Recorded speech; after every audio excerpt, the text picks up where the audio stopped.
Voy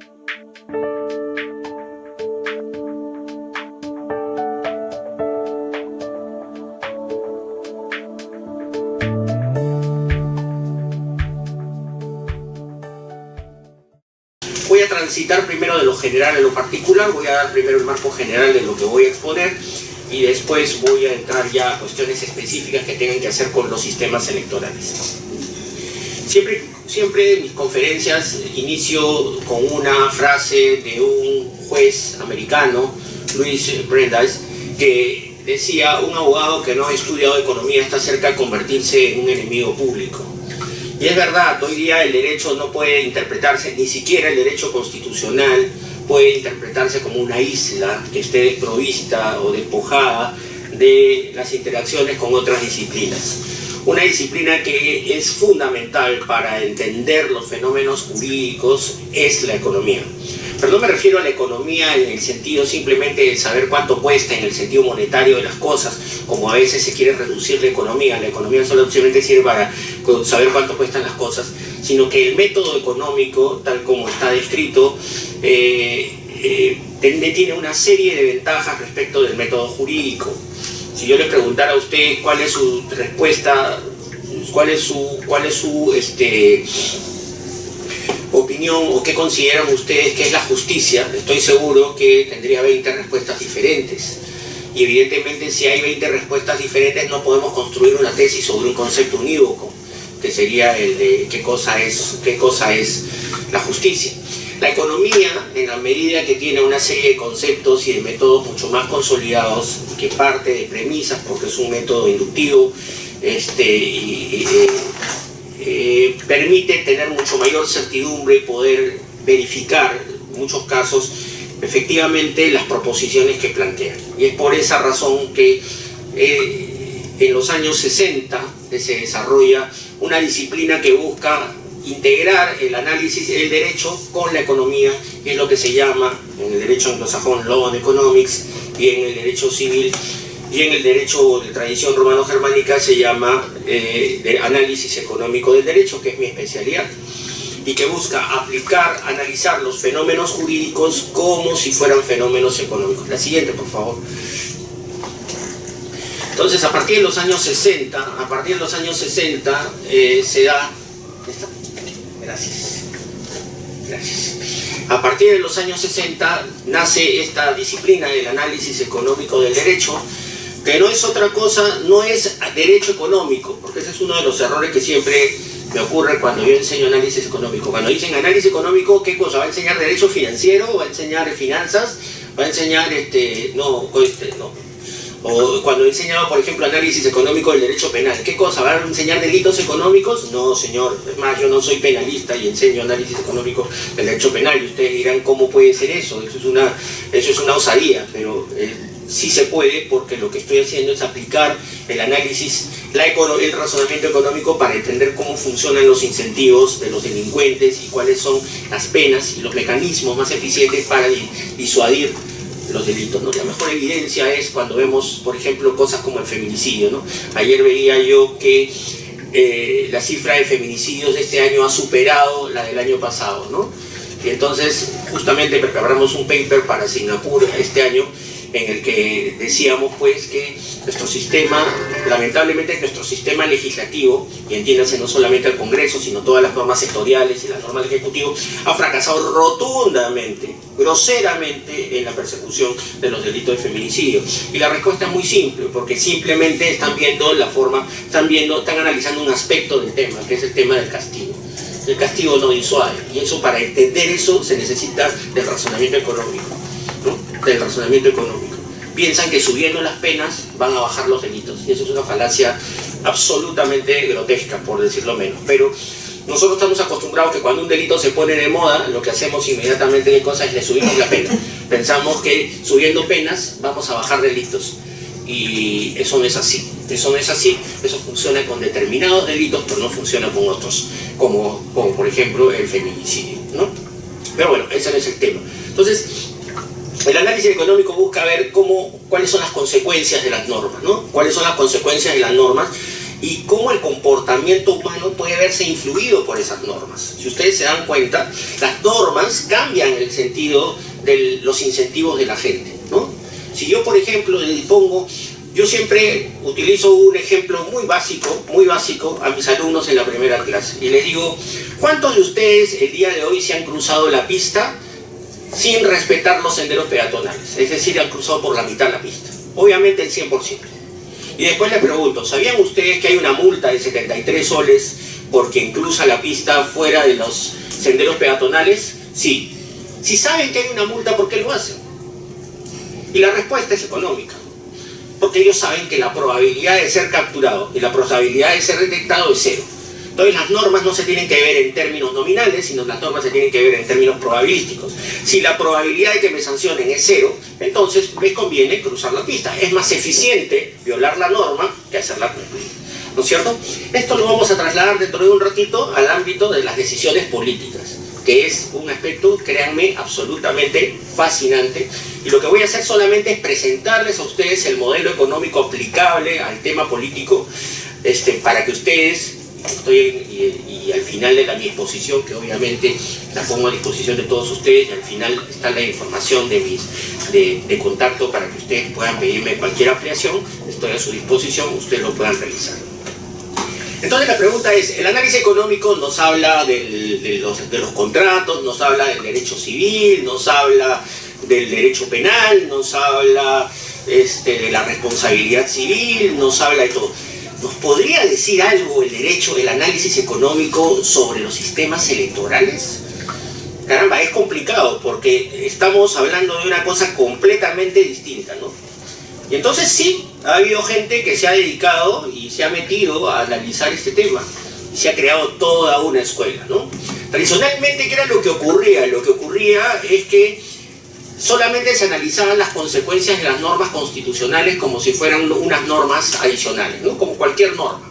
Entonces veíamos la eficiencia y la ineficiencia de una cosa, si era eficiente o no era eficiente que hubiera estabilidad laboral, si era eficiente o era ineficiente que, por ejemplo, se protegiera al consumidor de la forma, a mi modo de ver, absurda que tiene el nivel de protección y que el análisis económico lo puede explicar, ¿no?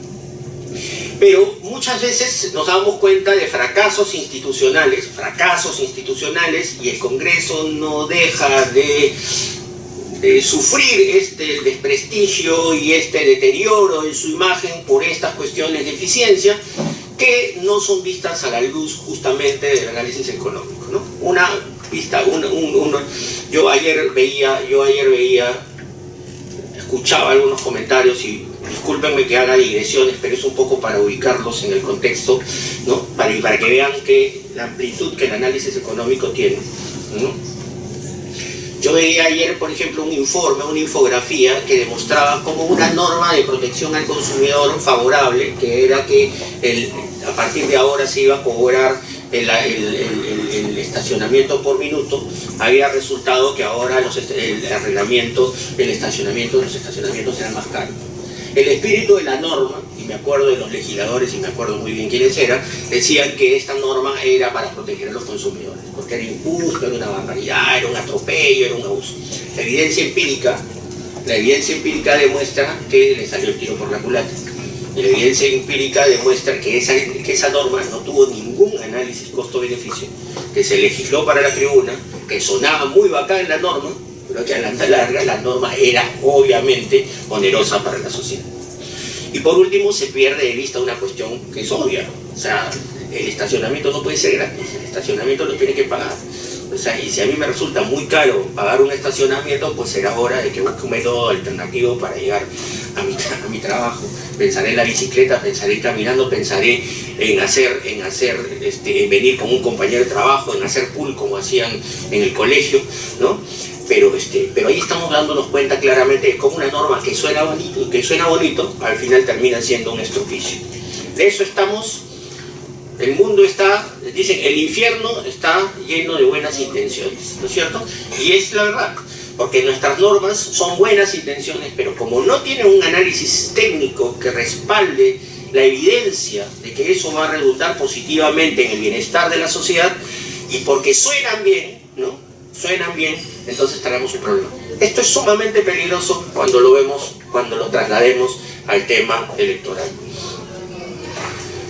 Muy bien, entonces, ¿cuál es la rama, digamos la subrama del análisis económico del derecho que se va a encargar de analizar el enfoque económico, el análisis económico, pero aplicado a las decisiones políticas? Se llama Public Choice. El nombre es en inglés, otros lo conocen como la teoría de la elección pública, pero más conocido, ustedes ponen Public Choice en cualquier Google, en cualquier buscador, y van a encontrar una larguísima literatura. La teoría de la elección pública, la teoría o la escuela del Public Choice, que es la escuela de Virginia, y que fue desarrollada en principio por un premio Nobel, que es James Buchanan, que escribió un famoso libro que se llama, con otro famoso profesor, Talcott, que escribieron un libro que se llama El cálculo del consenso, en el cual sientan las primeras bases de lo que es el Public Choice, que hoy día diríamos que el Public Choice es el análisis económico del derecho, pero aplicado a la política, al derecho constitucional y a las decisiones colectivas. Entonces, si ustedes se dan cuenta, las decisiones de mercado, ¿no?, las vemos desde el punto de vista tradicional del análisis económico. Pero cuando se trata de elecciones, de votaciones, de cuál es el mejor sistema electoral, de cómo funcionan los gobiernos, etcétera, etcétera, allí cómo funcionan los políticos, cómo funcionan los burócratas, entonces ahí ya tenemos que entrar a una especie más sofisticada que se llama Public Choice. ¿Ok? El Public Choice, a mí me gusta esta frase porque me parece, es el señor James Buchanan, a mí me parece esta frase maravillosa, ¿no? Porque Public Choice es la política sin la novela romántica. ¿Qué nos han vendido? Y esto no quiero hacer ninguna alusión personal, por favor, quiero despersonalizar completamente esta charla porque yo no tengo afiliación política alguna y no quiero ni siquiera señalar ni por asomo a ningún partido, a ningún grupo político en particular, sino que esto aplica no solamente para el Perú, aplica en general para todos los políticos, ¿ok? Siempre nos han vendido la idea, ¿no?, que los políticos aspiran a promover el bien común. Siempre nos han vendido que los políticos están guiados por el interés público, que los funcionarios públicos son una suerte de sacerdotes, de monjes de claustro que están dedicados a sacrificar el bien personal para entregarse voluntariamente al fin común, ¿no es cierto? Y que por encima de cualquier consideración lo único que interesa es el interés del pueblo. Esto suena muy bonito, y esto es lo que nos venden tradicionalmente, no acá en el Perú, sino en todas partes. Los políticos nos venden bienestar, nos ofertan promesas, nos ofertan que van a pensar en nosotros, que se van a sacrificar, que simplemente van a pensar en nosotros, ¿no? Algunos más, otros menos. Public Choice se encargó se encargó de desmitificar la política. Y desmitificar la política significaba traducirla efectivamente a lo que es verdaderamente el comportamiento del político. Y la conducta del político, entendido el político, entendido el burócrata en general, ¿ok?, no difiere demasiado del comportamiento de cualquier otra persona. Y esto es una observación muy interesante, porque cuando una de las premisas básicas de la economía es que todos los individuos, todos los que estamos aquí presentes, nos guiamos por nuestro propio interés. Nosotros, los individuos, somos maximizadores. Entonces lo que buscamos es nuestro máximo bienestar, ¿no es cierto? Entonces nosotros, si yo tengo entre la posibilidad de llevarme a mi casa, de escoger entre una manzana y escoger, no sé, un reloj, probablemente voy a escoger el reloj a la manzana porque el reloj es más valioso que la manzana.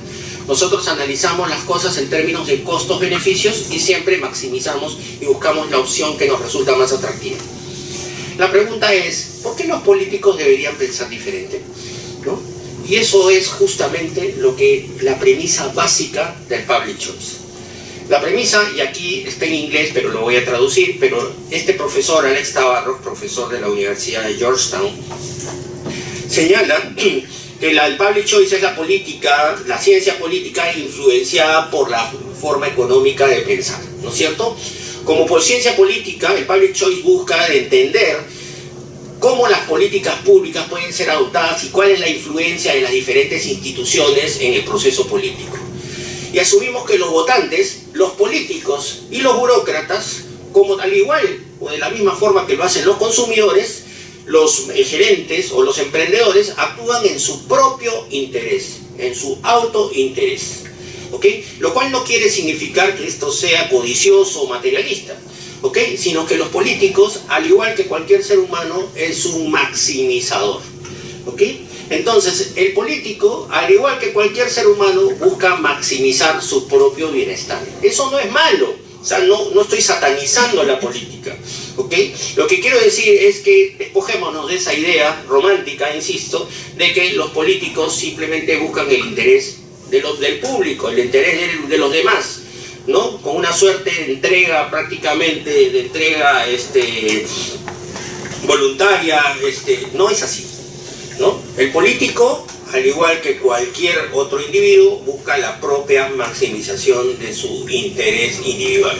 Y como veremos más adelante, la maximización del interés individual del político, estoy refiriéndome al político, al burócrata en el sentido más amplio del término, ¿no? Está referido a su maximización se va a traducir obviamente en la obtención de votos o en la ampliación. En el caso del burócrata, pero no voy a abordar ese tema de la economía de la burocracia, en la ampliación presupuestal, lo que le va a generar una mayor capacidad de maniobra y una mayor capacidad de ejercer obras. Entonces, el public choice parte de una premisa fundamental. Señores, los políticos no buscan la función, la aspiración del político no es el bienestar de la sociedad. El político, antes que cualquier otra cosa, como cualquier otro individuo, en cualquier otro contexto y en cualquier otra circunstancia, también apunta a su propio interés, ¿ok? Y esto hay que desmitificarlo, porque efectivamente un político cuando está en campaña nos vende, y esto vamos a ver que esto es un trade-off, este es un intercambio, ¿no es cierto? Ustedes cuando se dan cuenta, en las campañas políticas, ¿qué es lo que tenemos? Tenemos ofertas políticas, tenemos promesas políticas a cambio de votos. Si ustedes se dan cuenta, este modelo de trade-off, de intercambio, es un modelo compatible con el modelo de cualquier mercado. En un mercado también encontramos ofertantes y también encontramos demandantes, ¿correcto? Yo voy al mercado y voy a encontrar varias personas que me ofrecen carne, verduras, y yo soy el que voy a adquirirlas, ¿no es cierto? Y voy a adquirirlas en función a mis propias preferencias. El político no difiere de eso, y por eso es que la política y el escenario de las elecciones, como lo vamos a ver más adelante, perfectamente se puede modelizar analógicamente como una estructura de mercado, en la que hay un trade-off, en la que hay un intercambio entre promesas y votos, entre promesas y votantes, ¿okay? Pero sobre eso voy a volver más adelante. Entonces, como les decía, Buchanan y Gordon Tullock desarrollaron este libro, El cálculo del consenso, que abren la investigación a los sistemas de la decisión colectiva, y entonces se abre un filón, ¿no? Porque ahora lo que vamos a tratar es de entender cómo actúan y por qué actúan los políticos de la forma que actúan, y cuál es la mejor forma de traducir las preferencias, ¿no? Las preferencias de los individuos, traducirlas en el ámbito de lo político. En el ámbito no político es muy fácil, porque para eso existen los contratos. Si yo quiero una casa, ¿no es cierto? Si yo paso por una calle y encuentro una casa que me gusta, bueno, es muy fácil. Yo voy, le toco la puerta al señor y entraremos a una negociación.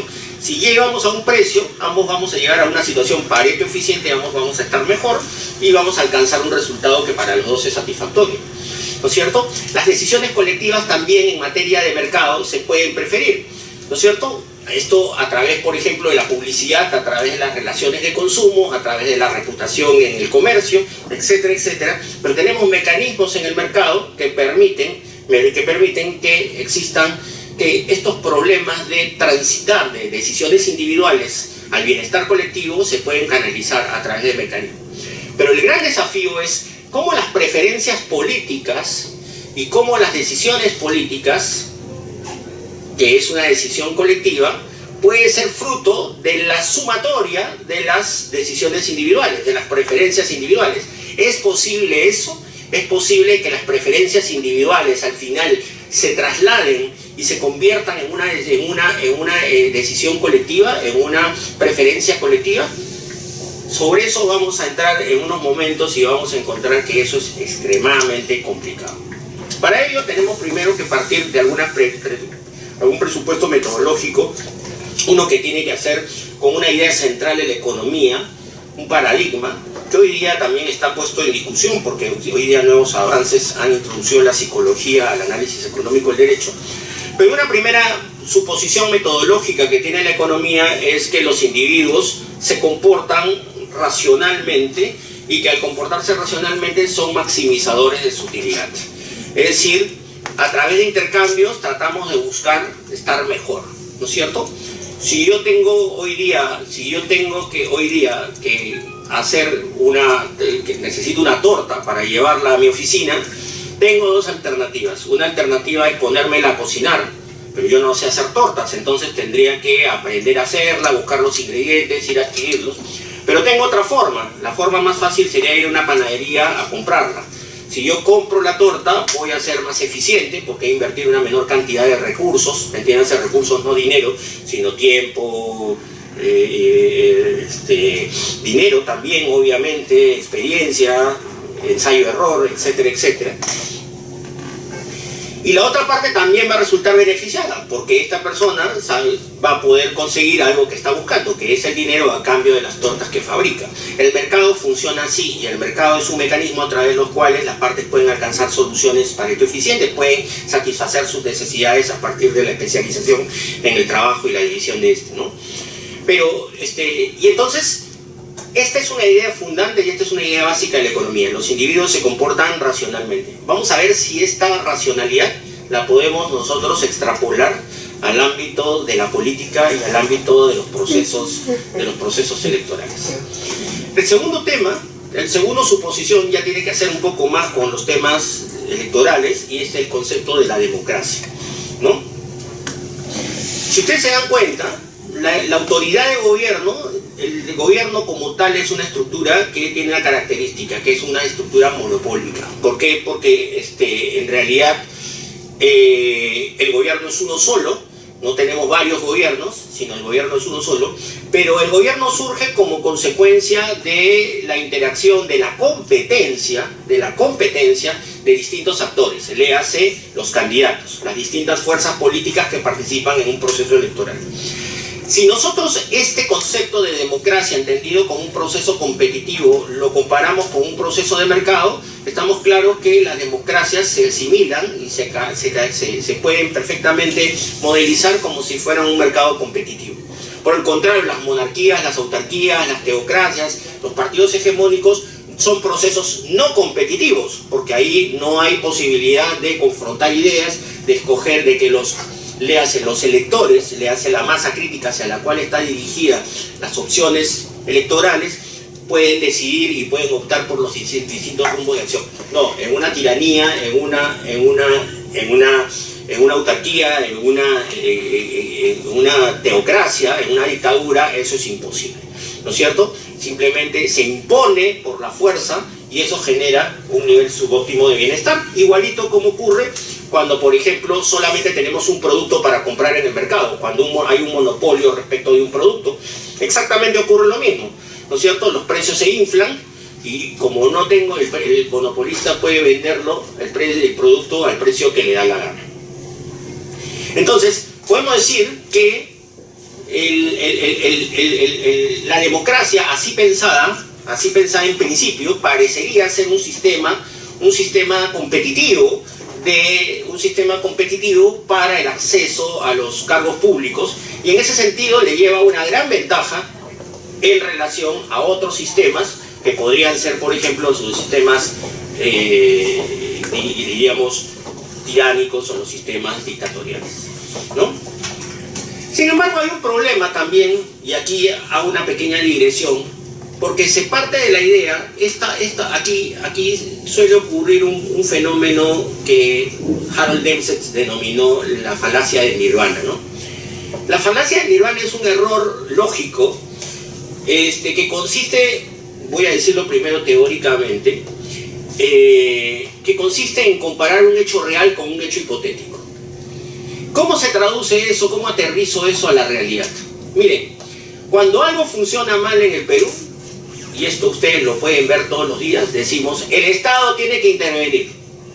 O sea, la frase de cliché es cuando un mercado está funcionando mal, cuando, por ejemplo, yo voy a ponerles algunos ejemplos cuando la reventa está funcionando, cuando hay reventa en los estadios, cuando, por ejemplo, vemos que los taxis de aplicativos ha habido un robo de un taxi de aplicativo, cuando, por ejemplo, hoy día escuchaba que Globo, que es una plataforma de transporte también, hay un problema con un vendedor de Globo que ha robado una casa. Automáticamente la gente que dice, el Estado tiene que entrar, el Estado tiene que regular, el Estado tiene que meter su cuchara. Y eso, independientemente de la bondad política, regulatoria que pueda haber, es una falacia. ¿Por qué? Porque se parte primero de la constatación de un hecho real, que es que algo está funcionando mal, pero se asume que el Estado lo va a hacer mejor. Y eso no lo sabe ni Dios ni su peinador, como me decía mi mamá, ¿no? Eso no lo sabe nadie. ¿Ok? ¿Qué nos hace suponer que el hecho de que intervenga el Estado va a mejorar la cosa? Es más, la evidencia empírica nos demuestra que cuando el Estado mete su cucharita, lejos de arreglar las cosas, termina empeorándolas. Y esa es una falacia. ¿Por qué? Porque estamos comparando un hecho real, que algo funciona mal, con un hecho hipotético, que el Estado lo va a hacer bien. Esa es una hipótesis, pero eso en modo alguno es una realidad. Es más, si analizamos, como digo, la evidencia empírica, demostramos que el Estado suele hacer las cosas peor que el mercado. ¿Qué tenemos que hacer? Hacer que las cosas funcionen mejor, pero no sustituir los mecanismos del mercado para resolver la situación, ¿no? Porque el Estado, como decíamos, y ayer leía una columna muy interesante, el Estado no es un jugador, el Estado es un árbitro. Y entonces el Estado tiene que permitir que haya fair play en el juego. Pero el Estado no puede meter, el árbitro no se puede meter a meter un gol, ¿no? Porque probablemente ni siquiera a lo mejor sepa hacerlo. Entonces, esa es una concepción que la traigo a colación. ¿Por qué? Porque esto tiene relación con la idea de gobierno de la que he hablado en la diapositiva, con ocasión de la diapositiva anterior. Winston Churchill, el famoso político, el primer ministro inglés, decía que la democracia es el peor de todos los sistemas políticos, con excepción de todos los sistemas políticos restantes. Esta frase, que parece una contradicción, es verdaderamente muy cierta. ¿La democracia es buena? Sí, la democracia es lo mejor que hay. Pero eso no significa que la democracia funcione bien. ¿Ok? Podríamos decir, quizás es muy duro decirlo, pero la democracia es la menos mala de todos los sistemas de gobierno, de todos los sistemas políticos, ¿ok? Porque la democracia, y vamos a verlo hoy día, plantea una serie de desafíos y una serie de problemas. Por eso es muy clara la referencia que hace Churchill al decir la democracia es el peor de todos los sistemas políticos, con excepción de todos los sistemas políticos. Claro, todos los sistemas políticos restantes son peores que la democracia.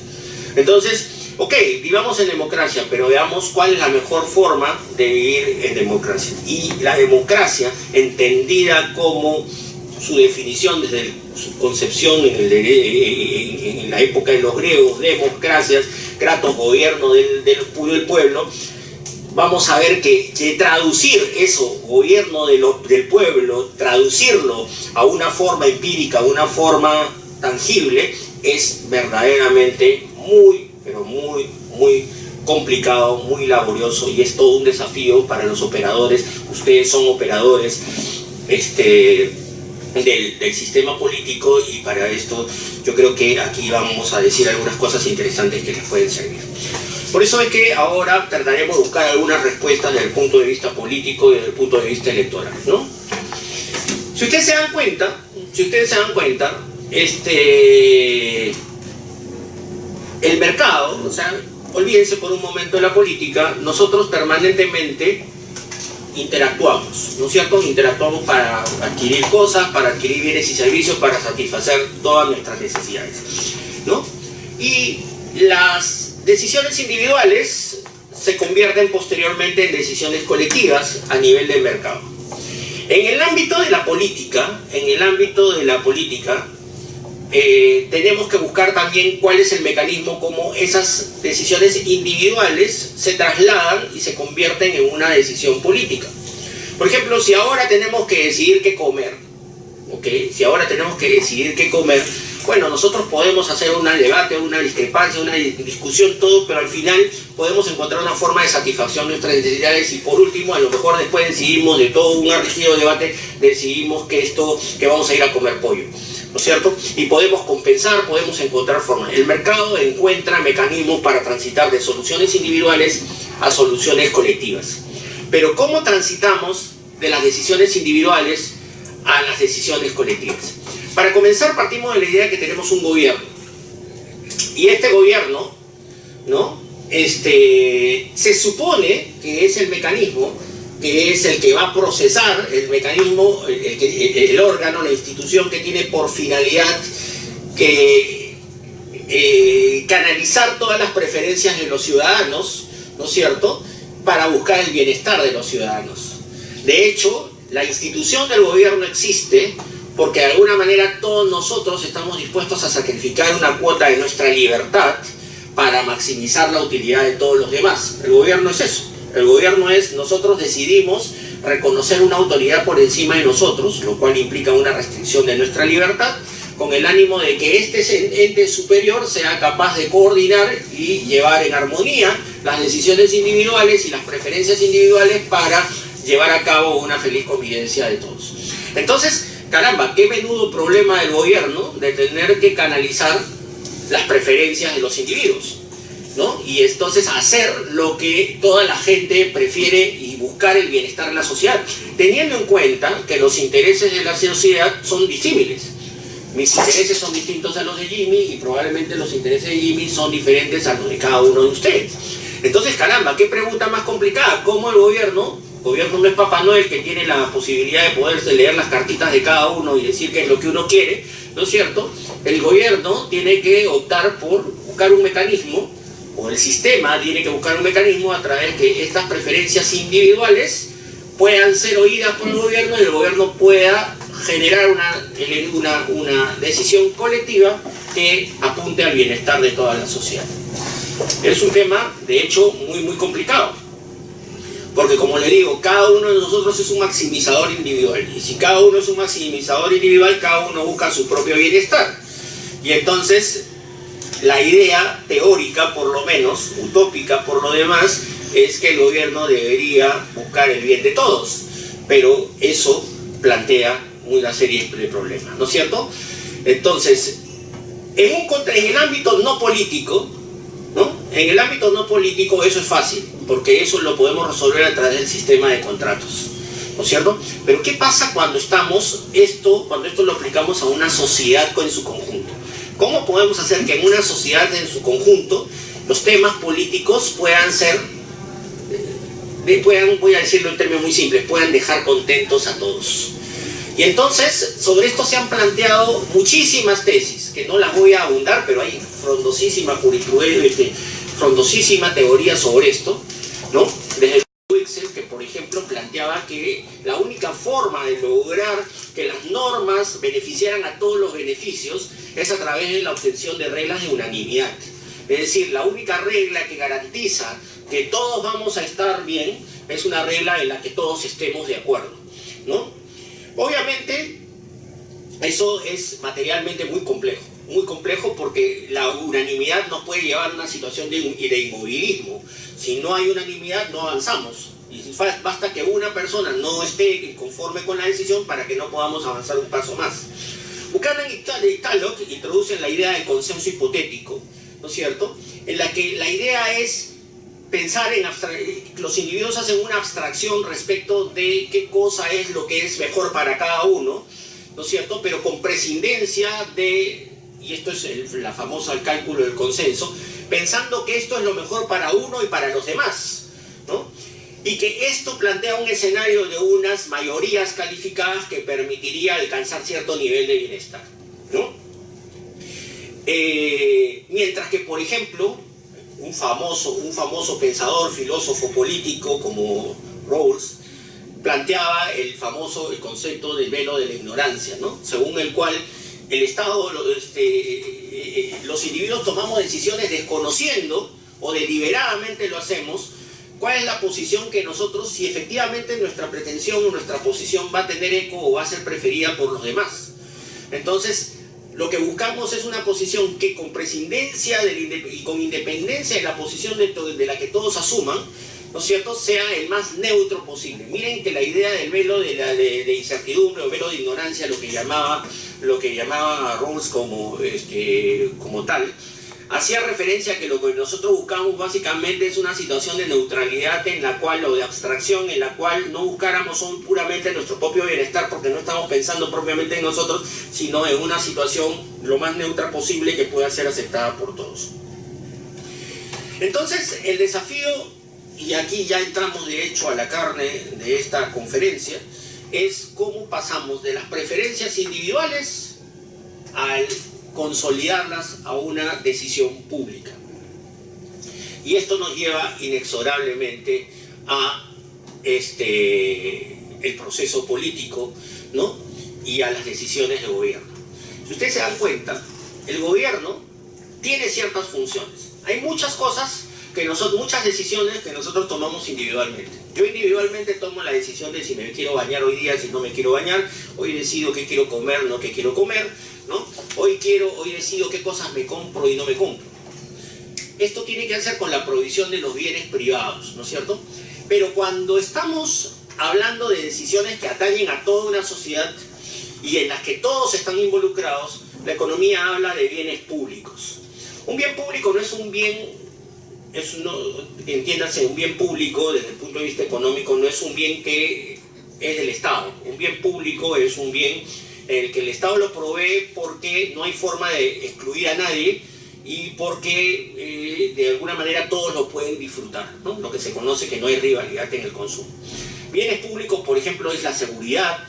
Muebles públicos, por ejemplo, son el alumbrado, las pistas, la infraestructura. Entonces, ¿cómo el gobierno toma decisiones respecto de cuánta infraestructura quieren? ¿Cómo el Estado toma decisiones como cuántos bienes públicos o cómo debe proveer o qué es lo que le tiene que dar a la sociedad?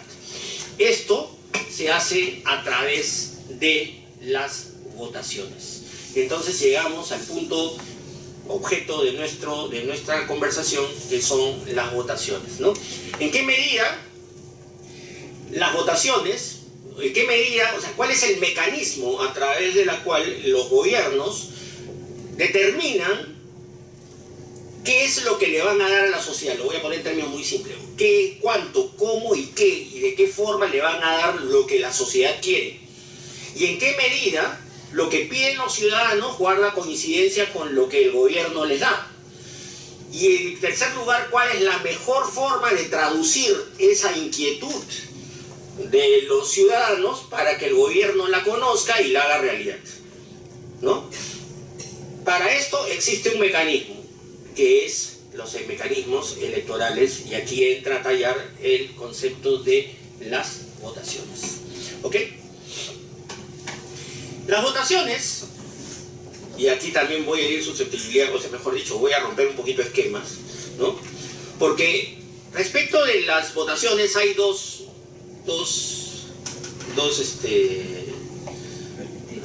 perspectivas, dos opiniones, ¿no?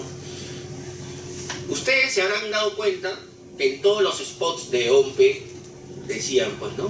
Votar es un derecho, es un deber cívico, cumplamos con nuestro deber de participar en la actividad pública, etcétera, etcétera, etcétera.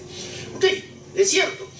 Pero esa es una versión que nosotros llamamos la versión romántica de las votaciones, ¿no? La manifestación del deber cívico, promover los regímenes democráticos, a darle estabilidad y la legitimidad a las instituciones, garantizando la participación de la sociedad en la vida pública. Bueno, eso suena muy, muy bacán. Vamos a ver, eso suena muy bacán, pero vamos a ver si eso es real, si eso es tangible, si eso es real, ¿ok? ¿Okay? Si efectivamente es un deber cívico, si efectivamente eso garantiza mi participación en la decisión, si eso de alguna manera se va a ver reflejado en el resultado, vamos a ver si eso es cierto. ¿Ok? Visto de una perspectiva más desapasionada y completamente objetiva, económica puramente, ¿no? Las votaciones básicamente es un proceso de intercambio, ¿no? Es un proceso de intercambio como cualquier proceso, eso es lo que la escuela austríaca de economía habla, los procesos catalácticos, ¿no? Es un proceso de intercambios en el que juegan dos variables, ¿no? Así como en el mercado hay ofertantes y demandantes, en el mercado de la política hay dos elementos, candidatos y votantes. Los candidatos que ofrecen, en el mercado que ofrecen los ofertantes, bienes y servicios. En el mercado de la política, ¿qué es lo que ofrecen los candidatos? Ofrecen promesas, ¿no es cierto? En el mercado tradicional, ¿qué es lo que ofrecen? ¿Qué es lo que ofrecen los consumidores? Ofrecen dinero para adquirir los bienes y servicios. En el mercado de la política, ¿qué es lo que ofrecen los consumidores? Léanse los votantes, votos. Entonces, si ustedes se dan cuenta, visto desapasionadamente, las votaciones es un trade-off entre votantes y candidatos, ¿no es cierto? Candidatos ofrecen, o votantes le dan su voto a quien coincida de alguna mayor medida de sus preferencias, ¿ok? Entonces miren que hay dos visiones que son completamente diferentes, porque en realidad una, que es la versión que normalmente nos venden y que normalmente nos dicen que la votación es un deber cívico que nos permite participar, etcétera, etcétera. Sin embargo, vamos a ver también que las elecciones no son eso, sino que se reducen principalmente a un intercambio entre lo que alguien me ofrece y lo que yo quiero para mí. Léanse siempre dentro de esa línea de maximización. Una consulta. ¿Dónde queda la relación de yo voto por el mal menor? ¿Cómo encaja el mal menor dentro de la... Buena pregunta. Voy a llegar más adelante a eso. Porque eso más que un fin es una consecuencia. Es una consecuencia. Y esa es una realidad. Es una realidad, pero es una realidad que se produce como consecuencia de algo. Ahorita lo voy a explicar, ¿ok? Pero agradezco la pregunta porque es muy pertinente, ¿no? Entonces, visto económicamente, las votaciones son medios a través de las cuales nosotros seleccionamos a quienes nos van a representar. La votación es el mecanismo por excelencia de las democracias representativas, pero sin embargo, y se supone que a través del voto yo estoy transmitiendo información al elector, ¿no es cierto? Y estoy transmitiendo al sistema, y le estoy transmitiendo mis preferencias, ¿correcto? Acabamos de salir de un proceso político, me voy a referir al final de mi exposición sobre los problemas que plantean los referéndums, ¿ok? Porque los referéndums suenan muy bacanes también, porque aparentemente proyectan, es una forma de participación de la sociedad en las decisiones de gobierno, pero eso es un espejismo absoluto, ya lo vamos a ver más adelante, ¿ok? Por eso es que no quiero que salgan deprimidos de esta reunión, por favor, sino que al contrario, que salgan con mayores inputs para poder después repensar un poco cuáles son las mejores formas, ¿no? De poder mejorar y optimizar. Existen mecanismos, pero no los tenemos en práctica, lamentablemente, en el Perú todavía, ¿ok? Entonces, la votación, ¿qué cosa es? La votación básicamente es un mecanismo para, digamos, para ejercer la representación, ¿no? Y básicamente es un mecanismo a través del cual transmitimos información. Pero si ustedes se dan cuenta, la información que transmitimos a través de un voto es una información muy limitada. Porque, por ejemplo, y esto es una objeción general que tenemos respecto al voto, ¿no? Los votos no transmiten la intensidad de nuestras preferencias. Mucho menos, por ejemplo, me estoy adelantando a los referéndums, ¿no? En un referéndum yo tengo para votar entre sí y no. Por ejemplo, yo no lo voy a decir, pero yo, por ejemplo, yo estaba de acuerdo en una pregunta, pero no de la forma como se estaba haciendo. Entonces, a mí me hubiera gustado decir, oye, está bien lo que quieres hacer, pero no me parece bien de la forma que estás haciendo.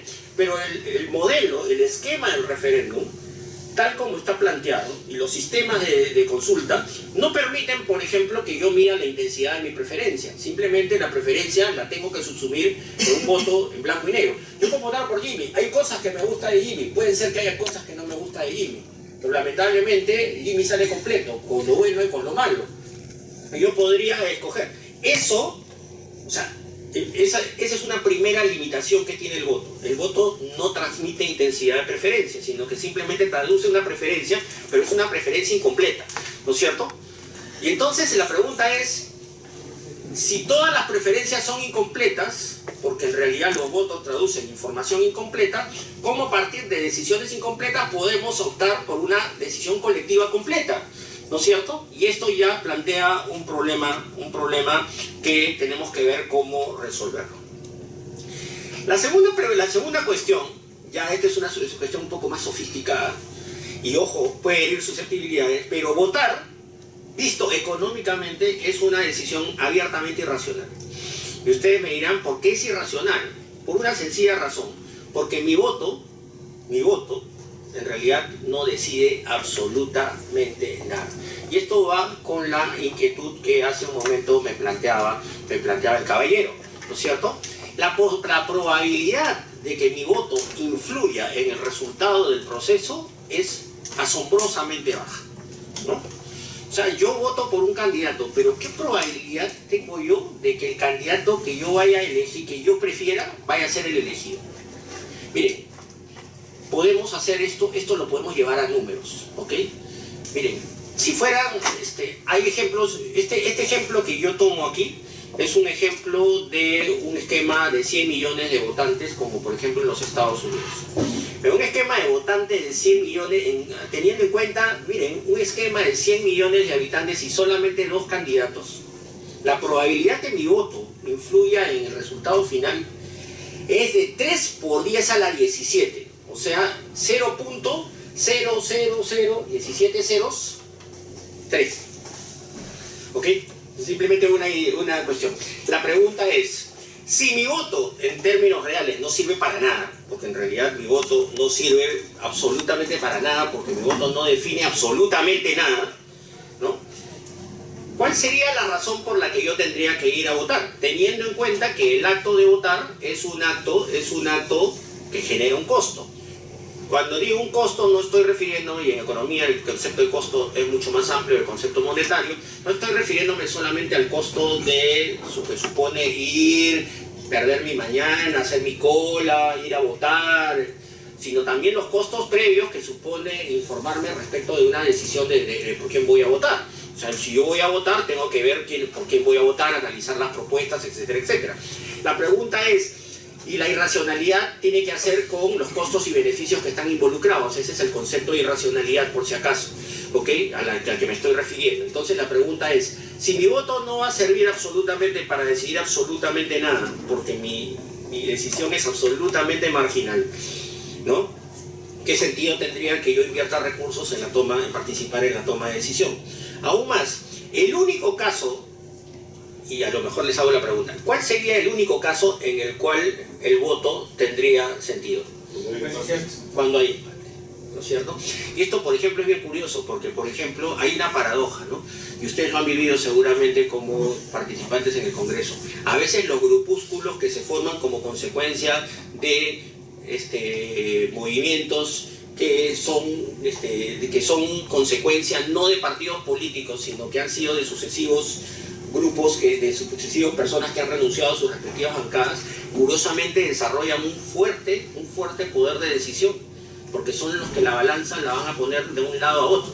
En las decisiones, por ejemplo, de mesa directiva, ¿quién es el que tiene el mayor poder? El que tiene el voto que decide para qué lado se va la elección. Entonces ahí viene el trade-off nuevamente, ¿no? ¿Qué me das a cambio de yo votar a favor de una bancada o a favor de otra bancada?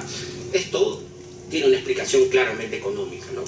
Pero es importante, porque a esto voy a llegar justamente a propósito del comentario del caballero, porque si nosotros decimos que votar es sencillamente un ejercicio que en realidad, a menos que yo sea el que voy a definir la elección, no tiene mayor relevancia, la pregunta es, ¿por qué tendría yo que invertir recursos en prepararme y en elegir y en escoger, voy a utilizar un término, responsablemente, en informarme respecto de los futuros candidatos? Esto, Anthony Towns, un conocido politólogo y profesor de Public Choice americano, llamaba y acuñó un término que a mí me parece absolutamente espectacular, que se llama el concepto de ignorancia racional. ¿Qué es ser ignorante racionalmente? uno es deliberadamente ignorante cuando los costos de informarme, o sea, los costos de tomar conocimiento, son superiores al beneficio que me pueda traer. ¿Ok? Por ejemplo, ¿cuántos de ustedes cuando van a comprar un detergente entran a internet y analizan la fórmula de todos los detergentes, ¿no? Y analizan y hacen una comparación de todos los componentes activos de todos los detergentes? Nadie, ¿no es cierto? ¿Por qué? Porque eso significa costos, significa tiempo, dinero, recursos, etcétera, etcétera. Entonces ustedes prefieren dejarlo, ¿no? ¿Y cuál es el beneficio? El beneficio es que, ¿qué es lo peor que te puede pasar? Que el detergente te salga malo. Entonces, si el detergente te salga malo, ¿qué es lo que vas a hacer la próxima vez? Compras otro, ¿no es cierto? Entonces preferimos dejarnos llevar por nuestra intuición, y lo que hacemos es confiar en lo que se conoce en economía como el ensayo-error, ¿no es cierto? Entonces yo, a partir de mi propia experiencia, me salió bueno, me salió mal, y básicamente obtengo muy poca información. Podría obtener más información, pero la pregunta es, ¿tiene sentido ir al mercado perfectamente informado sobre el mercado de detergentes para comprar una bolsa de ACE? La respuesta es obviamente no. Algo parecido nos ocurre en la política. En la política, yo pregunto, ¿cuántos de los 22 millones de electores que tenemos, creo que son 22 millones los que votan en el Perú, creo que, ¿no? ¿Cuántos de los 22 millones leyeron la hoja de vida de todos los candidatos al Congreso, de todos los candidatos a la presidencia, todos los planes de gobierno, todos los antecedentes de cada uno? Nadie. Y la respuesta es obvia, porque eso demandaría, pues caramba, un estudio sesudo, un estudio, horas de tiempo, había más de 1000 candidatos, ver planes de gobierno, comparar planes de gobierno, analizar trayectorias, etcétera, etcétera. ¿Cuánto vale informarse? Y la pregunta es, ¿para qué? Para emitir un voto. ¿Un voto que qué? ¿Qué va a definir? No va a definir absolutamente nada. Entonces, los individuos, los votantes, son ignorantes racionales, porque efectivamente los costos de informarse para tener y este es el gran problema de los sistemas electorales, los costos de entrar a un proceso debidamente informado son extremadamente altos comparados con el beneficio marginal que le va a suponer para ellos el voto, habida cuenta que su voto no va a decidir en modo alguno el sentido de las elecciones. Yo quedé aterrado cuando vi el domingo pasado que a boca de urna entrevistaban a la gente y le preguntaban, ya votó, ya, ¿y usted por qué votó? No sé, sí, no, sí, así sí, no, independientemente, no se trata de eso. ¿Y por qué votó? ¿Y le preguntaban algo increíble. ¿Cuál era la primera pregunta? Y no la sabía. Entonces esta gente había votado por la primera pregunta, bien sea sí o bien sea no, sin saber qué estaba respondiendo. Entonces la pregunta es, si no sabían ni siquiera la pregunta, o sea, ni siquiera sabían el enunciado, mucho menos sabían cuál era el contenido que implicaba la decisión. Y en consecuencia podemos hablar de un verdadero trasvase de las preferencias privadas a las preferencias colectivas a través de un sistema de votos, cuando tenemos este problema básicamente de este problema real, este problema económico que justifica esto. Entonces suele ocurrir en muchos casos que el voto no se usa como un mecanismo directo de preferencias, como un mecanismo de votar, por ejemplo, en algunos casos por el mal menor. Pero créanme que, por ejemplo, cuando alguien elige el mal menor, está haciendo una ponderación de posiciones, porque está haciendo una ponderación de decir, ok, no sé cuál es el mejor, pero voto por el menos malo porque todos me parecen malos, voto por el peor, por el menos malo, ¿no es cierto? Pero ya está haciendo una ponderación. Más grave aún es el hecho cuando, por ejemplo, hay gente que vota, y acá en el Perú hemos tenido experiencias, y en el mundo se han dado experiencias, cuando alguien vota simplemente por generar una posición de abierto descontento. Yo recuerdo hace muchos años que, por ejemplo, una actriz porno, la famosa Chicholina, ¿no es cierto?, una actriz porno, ¿no?, y que hacía su propaganda política claramente de connotación pornográfica, ¿no?, salió elegida congresista en Italia. O sea, esto no es un tema peruano, esto es un tema mundial, ¿no? Entonces alguien decía, ¿cómo pueden votar por una actriz que no tiene evidentemente formación política, no tengo nada que hacer con su actividad, pero que evidentemente no proyectaba pues ni representaba ninguna preferencia política o no era capaz de trasladar a la decisión colectiva las preferencias individuales. Obviamente que ayer un voto que estaba simplemente un voto de anarquía, es un voto básicamente de rechazo simplemente al sistema político, y que de alguna manera podría justificar, podría ser una de las poquísimas razones plausibles que le dan al voto, pero que no es precisamente la razón bajo la cual debería utilizar razonable el voto. O sea, yo no voto, ¿no? Otros votan, ¿por qué? Votan porque si no voto me van a poner una multa. Y ese es el grave problema. Entonces, la gente que vota porque, y eso tiene que hacer pues con la obligatoriedad del voto, pues, ¿no? Que es una cosa que, bueno, sí, personalmente está clarísimo que yo estoy en contra, total oposición, ¿no? No de una perspectiva política, sino de una perspectiva económica. Es totalmente inconducente.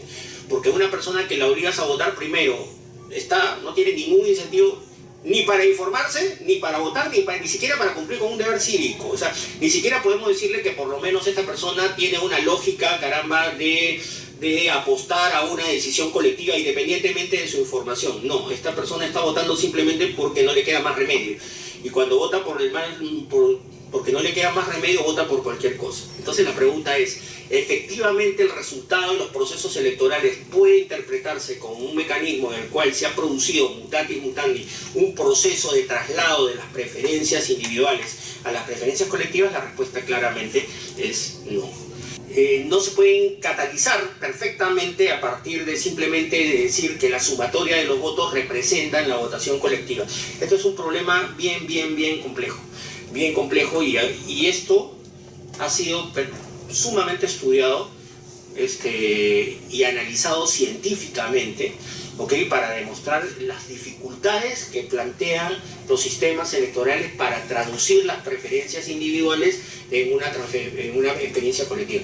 Quiero que se entienda esta idea de transferencia de preferencias individuales en preferencia colectiva. Si decimos que el resultado del voto es el resultado de la voluntad popular, se entiende que la voluntad popular está conformada por la suma de voluntades individuales. Todavía no se sabe. ¿Okay? Por lo menos eso debería ser así. Pero en realidad lo que quiero demostrar, lo que quiero sostener es que eso no es así. Eso no es así. No es así por muchas razones. Condorcet, ya hace algunos años, hace un par de siglos, Condorcet demostró a través de un famoso ejemplo que se llama la paradoja de Condorcet, cómo, por ejemplo, en la política no se produce esta famosa regla de transitividad que existe en la matemática, ¿no? Si A es mejor que B y B es mejor que C, A es mejor que C, ¿no? Yo me acuerdo de un candidato, por ejemplo, no voy a decir nombre, pero yo me acuerdo de un candidato en el Perú que estaba en quinto puesto.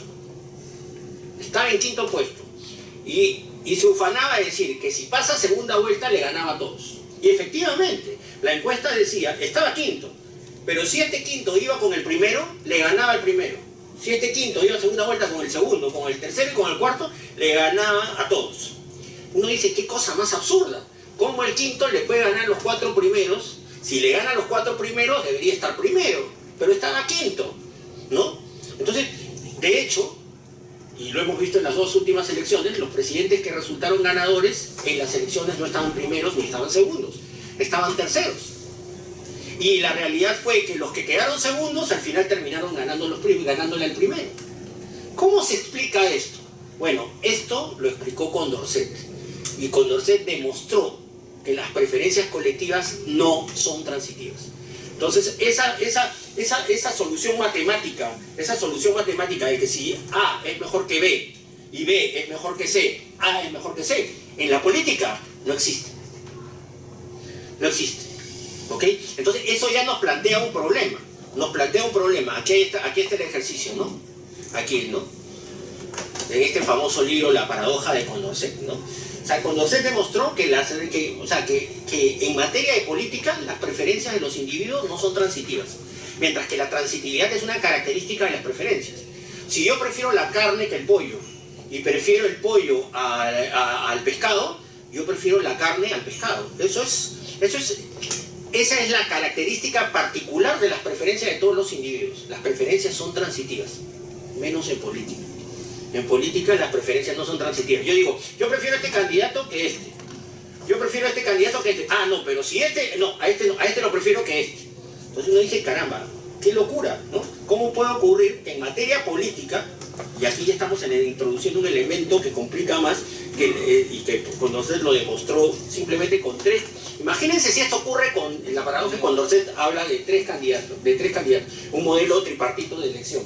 Imagínense si esto opera con 18 candidatos como nosotros lo tenemos en nuestro país. O sea, nuestras elecciones son absolutamente impredecibles desde el punto de vista de una lógica racional en el sentido de transferencia de las preferencias transitivamente. Peor aún, y esto es quizás el aporte más importante del Public Choice, fue este señor, Kenneth Arrow, que demostró a través de un teorema, que se conoce el teorema de la imposibilidad de Arrow, que no existe, miren, esto ya insisto, no quiero que se me depriman al salir de esta conferencia, no existe elección, voy a decirlo en términos simples, no existe elección perfecta.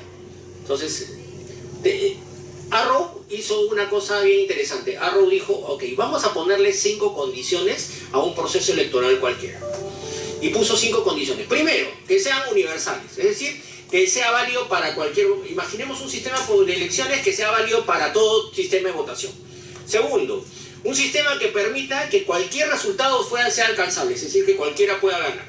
Tercero, un sistema en que ningún ciudadano pueda influir, pueda determinar quién es el voto, que es lo que ocurre normalmente. Cuarto, que en ningún caso el voto a favor de uno llegue a perjudicarlo, lo cual también resulta obvio. Y por último, que si eliminamos un candidato, eso no afecte la posición relativa, eso no afecte la posición de los demás.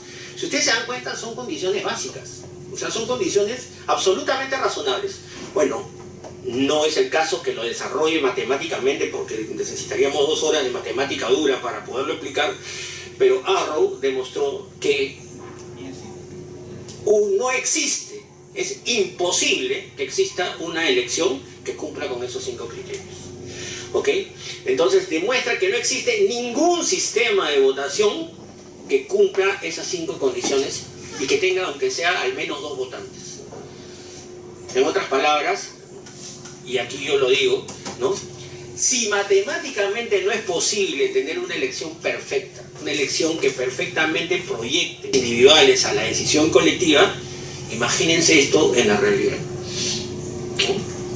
Arrow lo hizo como un experimento y Arrow demostró a través del teorema de la imposibilidad que una elección que cumpla con mínimas condiciones de universalidad, de no competencia, ¿no?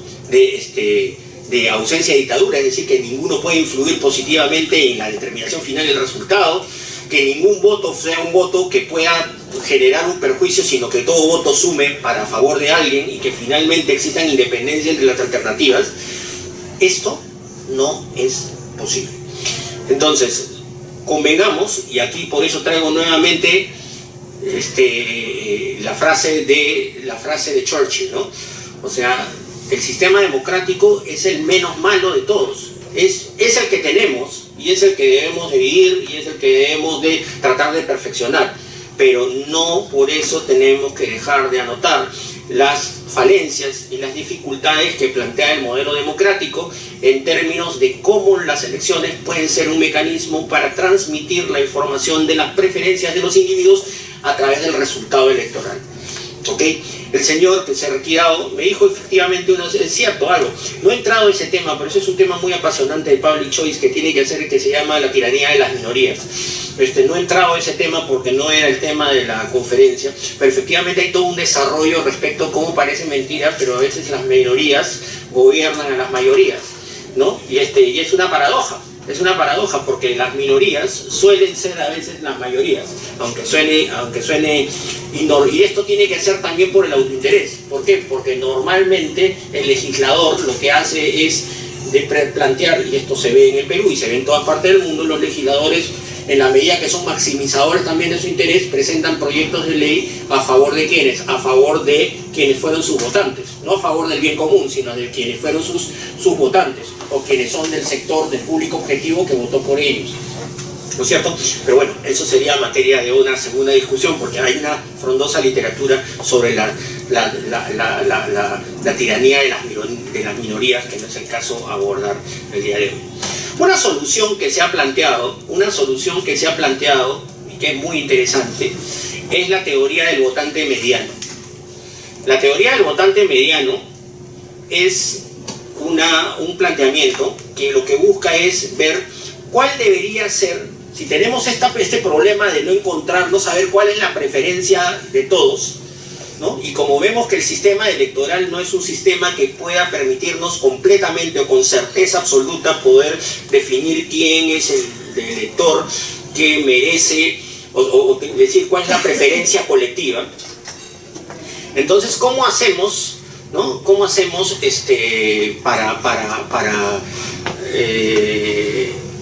para elegir cuál debería ser la opción del gobernante? Bueno, se planteó la teoría del votante mediano. La teoría del votante mediano plantea una así. Imagínense poner todas las posiciones en una línea. Desde pongamos, por ejemplo, las posiciones más extremas del lado A y las posiciones del otro extremo del lado B. Imagínense que los pongamos en una línea continua, ¿ok? Desde las posiciones más extremas de A hasta las posiciones, digamos, de las posiciones más intervencionistas. Oye, vamos a poner un ejemplo más claro. Las posiciones más extremas intervencionistas hasta las posiciones más liberales. Entonces vamos a ver, como se ve en el gráfico, que ustedes van a ver que se produce una curva ahí, ¿no? La pregunta es, ¿cuál debería ser la política que nosotros deberíamos adoptar? Deberíamos adoptar la política que justamente es la que corresponde al votante mediano, o sea, al que está exactamente en el centro. ¿Y esto qué va a generar? Va a generar un estímulo. Si ustedes se dan cuenta, en el extremo, en el extremo de la curva, ustedes se van a dar cuenta que hay dos flechitas que apuntan en sentidos convergentes. Si se dan cuenta, ¿por qué esto se produce? Porque lo que va a ocurrir es que si se sabe que la inclinación de la mayoría va a ser por el voto del votante mediano, las posiciones extremas van a tratar de acercarse a la posición del votante medio. Esto ocurre, por ejemplo, en los gobiernos bipartidistas. Si ustedes se dan cuenta, por ejemplo, en Estados Unidos, entre demócratas y republicanos, la posición del votante medio está definida y las posiciones se van acercando hacia el medio.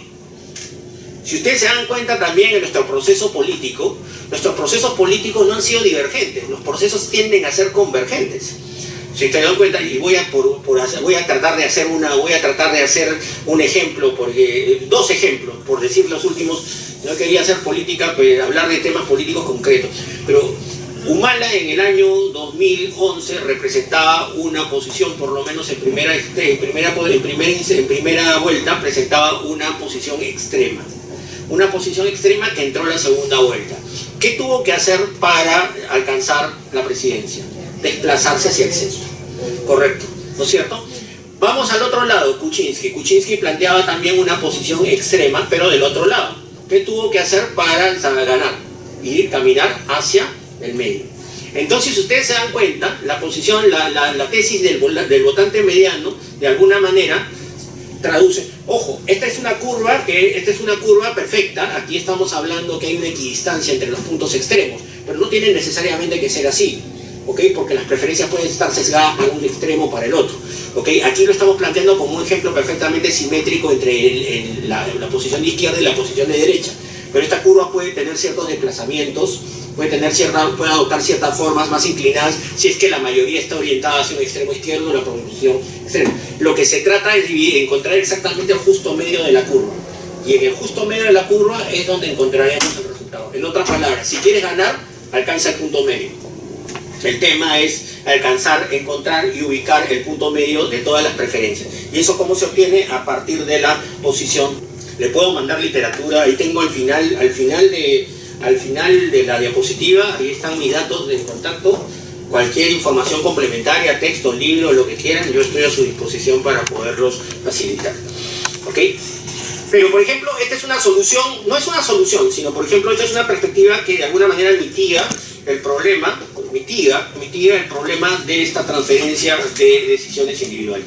Como decía Winston Churchill, ¿no? La democracia es la peor forma de gobierno, excepto todas las demás otras formas que han sido probadas en tiempo, ¿no? Quiero terminar mi exposición, ya que creo que me he excedido el tiempo, pero quiero terminar mi exposición hablando un poquito sobre el referéndum. La democracia representativa, quería referirme últimamente al referéndum, porque el referéndum, si ustedes parten de la idea que la democracia, a ver, la democracia representativa, ¿qué busca? La democracia representativa busca que nuestros electores, que nuestros representantes, de alguna manera, valga la redundancia, representen al colectivo. Eso, para comenzar, es imposible. Por una parte, por lo que dijo el caballero que se retiró, que la cifra repartidora no es necesaria, la cifra como se reparte no responde exactamente a la distribución real de las preferencias, pero también por una cuestión que hoy día es palpable, o sea, las preferencias cambian en el tiempo, mientras que la representación se mantiene inmutable a lo largo de 5 años, ¿no es cierto? Hoy podríamos decir que la representación que tenemos actual, por ejemplo, en términos de preferencias electorales, no responde a las preferencias de la sociedad. Entonces deberíamos hacer un update todos los días y deberíamos hacer elecciones todos los días para entrar y ir. Por eso, por ejemplo, los sistemas de renovación por tercios son por ejemplo, son soluciones que mitigan el problema de esa disociación que hay entre la representación, porque ¿qué es lo que suele ocurrir con países como los nuestros? Que la representación congresal mayoritaria termina siendo, después de los 5 años, la minoritaria en términos de preferencias y en términos de legitimidad, ¿no es cierto? Siempre suele ocurrir eso, ¿no? En otras palabras, el Congreso de hoy día ya no representa la foto de hoy día. Puede haber representado, acaso, la foto de hace 2 años, pero hoy día ya no representa la foto. Entonces, esa representatividad no es rigurosamente cierta. Pero la idea es que asumamos por un momento que el Estado del Congreso es representa la foto de la sociedad, ¿ok? Entonces se supone que los congresistas tienen un desafío, los representantes tienen un desafío. ¿Y cuál es el desafío? Emular las decisiones que este colectivo haría, porque se supone que han sido elegidos porque guardan coincidencia con las preferencias del colectivo, ¿no es cierto? Pero ocurre que a veces eso no ocurre y entonces recurrimos a mecanismos de participación directa como los referéndums, ¿no es cierto? El referéndum entonces es un mecanismo a través del cual se busca corregir a esas distorsiones que se producen entre la representación y los representados, ¿no? Y esas distorsiones se pueden corregir a través del proceso de participación directa como los procesos de referéndum. Sin embargo, entonces, en otras palabras, el referéndum es un mecanismo a través del cual el Estado traslada la decisión a la decisión colectiva para encontrar en ella un fundamento mayor de legitimidad a la decisión, habida cuenta de una pérdida de legitimidad o a que la foto de la representación no coincide exactamente con lo que efectivamente es en la realidad.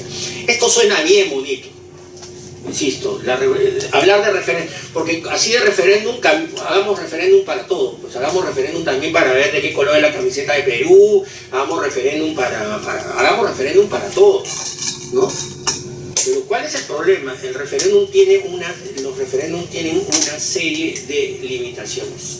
Y aquí voy a plantear 5 limitaciones que yo considero que son muy consistentes y que hay que tomar con pinzas este mecanismo y solamente usarlo en algunas circunstancias y bajo determinados presupuestos. Lo primero es que, al igual que en todo mercado, hay un problema de información muy grande. La gente no sabe por lo que vota, la gente no tiene información completa respecto del contenido de lo que se está deliberando. ¿Ok?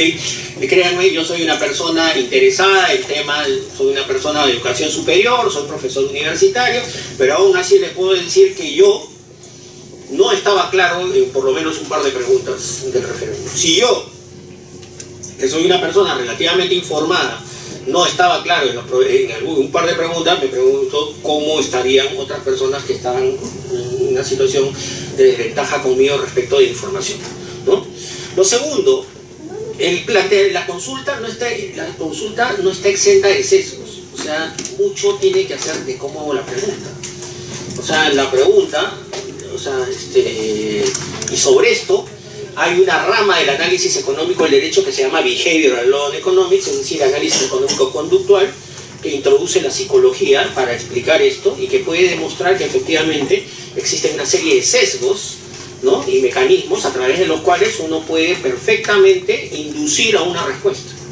Entonces, hacer la pregunta de la si yo te pregunto, ¿quieres que no haya más injusticia en el Perú?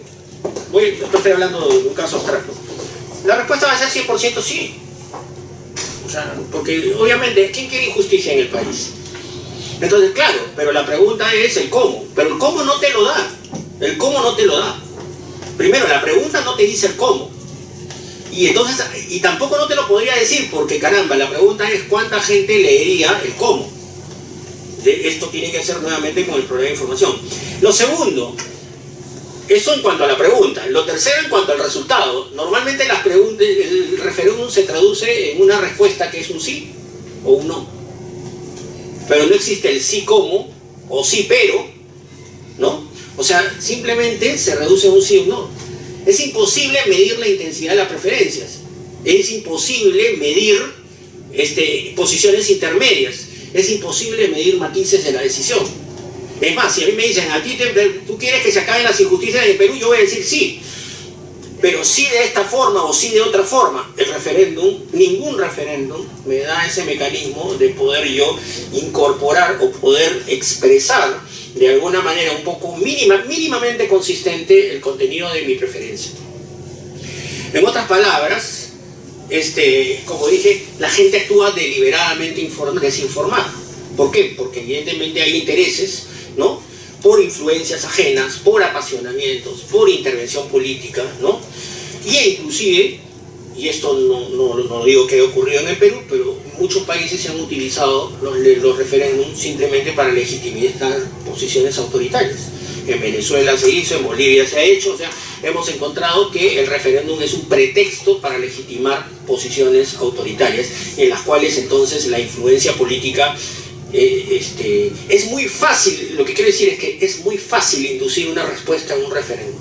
Los referéndums, en la forma como están planteados en sociedades como las nuestras, la forma de la pregunta y el contenido puede ser peligrosamente usado como una herramienta populista que pretenda vendernos la idea de un gobierno del pueblo, un gobierno de base ancha, de legitimidad popular por la decisión de las mayorías, cuando está claro que estas mayorías no se pueden ver representadas en el resultado a través de una adecuada medición de las preferencias en términos de su intensidad y en términos de su contenido.